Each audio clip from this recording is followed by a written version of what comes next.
ఆమ్నాయాం బుధిం ఆదరణేన సుమనః సంఘాసముజ్జన్మనో మంథానం దృఢభక్తిరజ్జు సహితం కృత్వామధిత్వా తతః సోమం కల్పతరుం సుపర్వసురభిం చింతామణిం ధీమతాం నిత్యానందసుధాం నిరంతర రమా సౌభాగ్యం ఆతన్వతే.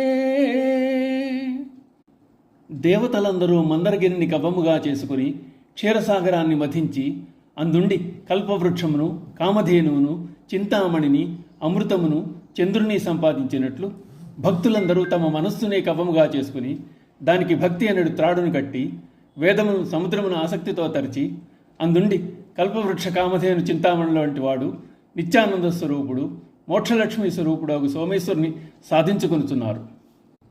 విద్వాంసులు వేద సముద్రమును తరిచి తజ్జన్మ ఫలముగా నిన్ను పొందుతున్నారంటున్నారు శంకరాచార్యుల వారు.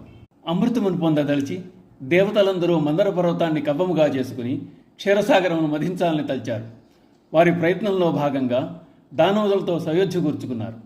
మందరగిరి కవ్వంగా అమరింది. వాసుకుని రజ్జువుగా చేసుకున్నారు. నారాయణుడు కూర్మమై తన మూపున మందర పర్వతాన్ని నిలిపాడు. క్షీరసాగర మథనం ప్రారంభమైంది. వారి శ్రమ ఫలించి వారికి అమృతంతో పాటుగా కల్పవృక్షము, కామధేనువు, చింతామణి, చంద్రుడు మరెన్నో లభించాయి.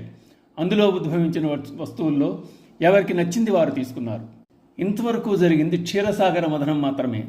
దేవతలు క్షీరసాగరాన్ని మథించినట్లే భక్తులైన వారు కూడా పాలకడలను మథించవచ్చని శంకరాచార్యుల వారు చెప్తున్నారు.